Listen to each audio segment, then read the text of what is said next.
8章、生命と調和して、緑の指を持つ人々がいると言われています。彼らの波動には無数の自然霊が調和して引き寄せられます。そのため彼らはこれら小さな仲間たちの助力を受けたり、それから便益を得たりします。他の人たちにはこのような能力の側面が発達しておりません。彼らも私は花が好きですよと言うかもしれません。なるほど、ある点まではそうかもしれない。しかし心に留めていただきたいのだが、愛するとは奉仕に波がないことです。また成長するものを本当に愛するとは、自分を相手の生命流にピタリと調和させることです。人によってはこれが全くできない人たちがいます。それは彼らが現在、自己の七重の神聖の中の別の側面を開発しつつあるからです。しかし人が完成すると、自然界を投御して、自然霊を呼び出して働かせ奉仕させる、その能力を手中にします。皆さん自分の花を愛しなさい。その花に語りかけ、木々に話しかけなさい。北米のインディアンは、木の霊、花の霊、流れる水に話しかけていました。また山にいる神にも話しかけていました。彼らには全ての生命が神の表現だったのです。小さな野のひなぎくたちとも親しみなされ、生垣の花とも草の葉ともです。一つ一つの生き物とあなたが分かち合っている同胞性を感じるようにしなされ、鉱物たちも神の光と共に生きております。路傍の石ころさえも伸びゆく植物たちと分け合っている生命と光で打ち震えております。もし皆さんによく見える目があったら、庭のすべての花と木が色と生命で鼓動し波動しているのが見えるはずです。大地には生命の成果が染み込んでいます。この成果は愛とも呼ばれますが、万物の中の生命です。もし皆さんの目が開かれれば、生命を持たぬ者たち、金属、石、木片、これらの内部にも成果が見えるでしょう。すべてが火の小さな閃光で脈動している様が見えましょう。花の色は妖精、すなわち自然霊たちが運んできます。妖精たちは植物の中心の茎で作業をしていて、花の求めに応じて彼らのエッセンスを注入します。還元すれば、花は共に働いている妖精の色を自分の身に引き受けているのです。その妖精の意識の質であるそのエッセンスがその花を通じて表現されているのです。もし皆さんが霊眼を開いて木を見ることができれば、幹よりも枝や葉の方を見るでしょう。土の中、木の根の中の火を見るでしょう。木の幹を火が昇っていくのを、あらゆる枝、あらゆる葉に光が放射されていくのが見えましょう。特に一年の中でも春はそうです。成果は空中で陽光の中で見るだけではありません。大地の中でも、あらゆる大自然の中で光り輝いています。この内的なエーテル世界は、光と音と匂いで振動していますが、それだけでなく、惑星の光線が全てのものに浸透しています。皆さんの肉体の諸部分は、一定の諸惑星との調和を保ちながら振動しています。というのは、それぞれの惑星は人間と呼応するものを持っているのです。これらの波動のことをよく知って、皆さんの体の内に、この波動をさらにたっぷりと取り入れなされ、皆さんがあらゆる生命と同調して脈動できるようになれば、大使の資格を握ったことになりましょう。我らは皆さんを一人の存在から、つまり現在の地上意識の限界を超えて永遠の生命の中へ高めたいと思う。皆さんの展開の想像力を使いなされ、されば我らと共に霊となり、我ら皆が祭壇の周りにひざまずく社殿へと来なされ、その社殿のアーチは太陽から黄金の流れをば受けております。この黄金の生命流が太陽光線以上のものであることお分かりでしょうな。ご覧なされ。これが生命自身です。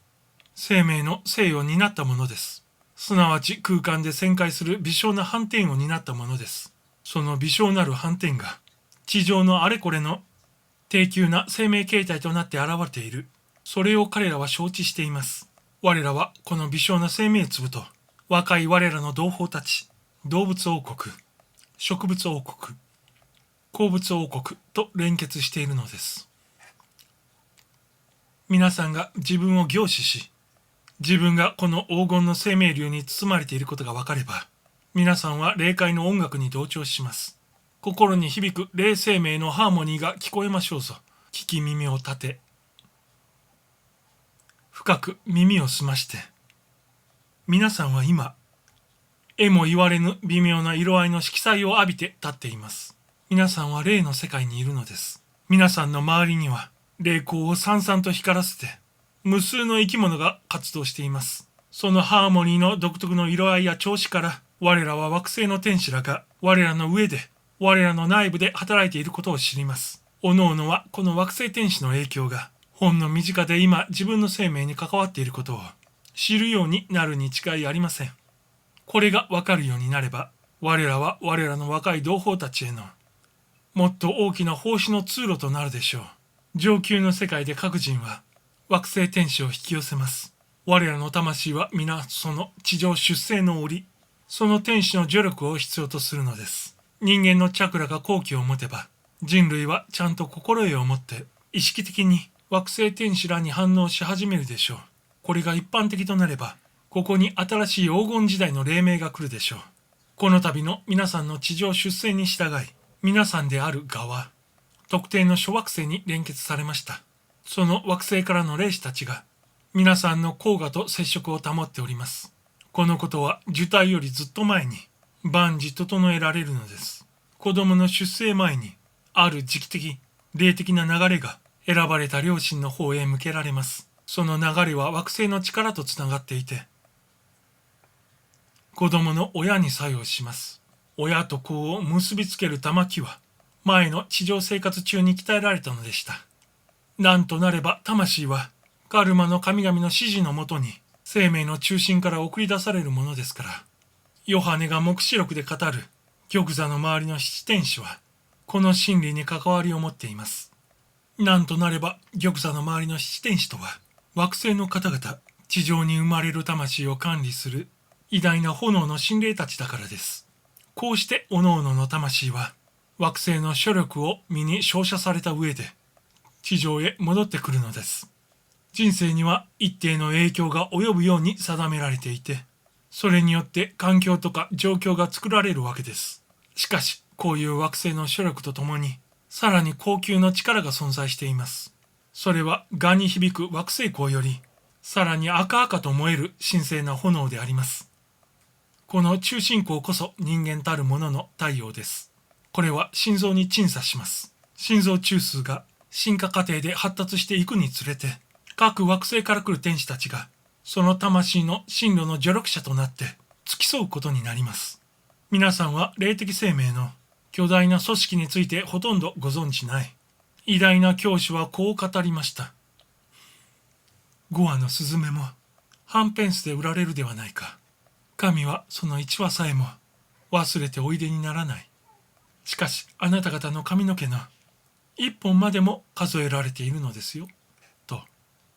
これは決して誇張した言葉ではありません。生命とは完全に組織化され、計画されていて、その一歩ずつが知られ、記録されております。行為だけではありません。その思想、向上への思い、すべて記録されます。皆さんが生命の途上に、行き交う人々の上に及ぼした行為や思想の結果とともに、肉体は惑星天使たちの指揮下で構成され、惑星の影響が加えられて作られます。肉体の病気はどれも元をたどれば、惑星的な、実質的にはカルマ的なものになるわけです。12級のいずれもが肉体の特定の部分と関係しております。また各惑星は人間の霊的な諸媒体のいずれかと関係を持っております。これら諸媒体の一つ一つは、その媒体の7つの心霊中枢のいずれかと関係を持っています。これらの内的心理、すなわち魂に作用する惑星天使たちとその主力についての真理は、一古代人たちはよく心得ていました。というのは、この地球での生命の初期の頃には、これら惑星の方々は人間の目に見え、この方々は神から使わされた新人であると思われていました。人間が極端な物質的暗黒の中に後退していくにつれて、人間はこの天使天上界の方々を見る視力を失ったのです。しかし人間が進化の上昇の子に戻るにつれ、また体の七光が輝いて、人間が生命の大計画のどこに今いるのかがわかるにつれて、この惑星の天使の方々の存在を認識して、その姿を見るに至りましょう。これらの方々こそ、人間の進化と、父であり母である神へと、人間が従前の意識を持って帰ってゆく、そのことと深く関わった方々なのです。はじめに言葉ありき。言葉とは波動でして、この波動から光が生まれました。光とは息子。つまり、父なる神の最初の子供でした。この光の内部に全ての生命があるのです。なお光は7つの光線に分かれておりまして、この7色の光線に基づいて、惑星の天使らは人類への奉仕のために来られます。ですからもし皆さんが人々の治病のためにどれか特定の色を投与して、つまりちゃんと集中させれば、その使い方さえ正しければ、その光線の天使と結びつくのです。天使たちは霊界のある界、ないしある教域から地上世界にその愛を向けつつ働いております。天使らは群れを通じて、それが地上のちっぽけな生き物たちの場合でもそうですが、群れを通じて働きます。その意味は、低級な生物の本能は、これら偉大な天使たちの一人の闘魚と指揮のもとに働いているということです。こうして一匹の動物の意志は、群れ全体の心に本能的に従っており、群れの心は一人の天使の愛と英知の管理下にあるわけです。これは原始人の場合もそうです。自由意志が何がしか認められるのは、ずっと高度に進歩した人間集団の場合のみです。集団心理を管理する天使たちは、玉座の周りの7人の大天使たちの中のお一人の指揮下で働いています。つまり中心の光であり、最初の偉大な原因であられる。神、その周りの大天使たちのです。最初の大原因である一中心から無限無数の生命の線が出ております。ちょうど小さい精妙な毛細管の具合にです。おそらく我らは大いなる生命の宇宙計画をある意味で人間の血液循環になぞらえることができましょう。生命の光線はいずれも完全に連合し合っております。すなわち中央の原因に一つに完全に結びついております。創造には何一つ偶然はありません。すべてが完全です。完全なリズム、完全な形、細部に至るまでの完全。これです。蝶の羽の持つ色と折り目の美しさをもってみなされ、その美しさをくまなく見たければ、顕微鏡を持ち出して、光をしっかりそれに当ててみなければなりますまい。小さな野の花だってそうです。一本の小さな星のような花を手に取ってごらんなさい。顕微鏡の下に置けば、まるで宝石のように見えるでしょう。花びらにはきらめく虹の色がみんな見えるでしょう。もし皆さんが光の世界のハーモニーに同調すれば、花の美から響いてくるそのハーモニーが聞こえましょう。毎日の生活の中に美を探しなさい。これはこういうものだと物事を決めつけないことです。花の中に陽光の中に露の中に絵もゆえぬ美を探しなさい。もしできれば朝早く出かけてみなさい。露が草に置いていましょう。細い雲の糸に露が宝石のように光っていましょう。小さな雲が作り出すものの美とあやをしっかり見つめなさい。さればあなたの中に湧き立つものを感じましょう。兄弟というような思い。この美しいものと血がつながっている思い。大白色霊団の団員はすべての生き物と自己との関係を承知しています。自己を小さな虫けらや花や陽光や雨と同じものとします。これが道です。皆さん、これあって初めて社殿へと入れるその道です。詩人はこう歌っています。壁の裂け目より先いでし花よ。もし私にお前の生命がわかれば、神も宇宙もわかるだろうに、と。されば皆さんにはわかるのです。単に心でわかるのでなく、自分を光や生命の流れと同一視することで、さらには太陽あるいは神の活動と一つとなることによってです。何か生きるものを目にしたら、その生き物を吟味しなさい。またその霊へ注意を向けなさい。木々の根に幹に、枝や葉にそれを見なさい。樹液が昇るにつれ、湧き立つ白い光を見なさい。この同じ現象が花にも藪にも木々にも、あらゆる自然に起こるのを見なさい。常にすべての生きるものの背後に、内部に霊を探しなさい。万物の中の神の生命と一つになりなさい。あなたの吸う空気の中に、あなたが飲み浴びる水の中にそれを見なさい。空の中に、風の中に、空気の中にそれを見なさい。火の中にそれを見なさい。この内的な天賦の際を培いなさい。これをもしそう呼びたければ想像力と呼びなさい。しかし想像力とは橋です。物質からエーテル界へと、精妙な世界へと人を導く橋であること。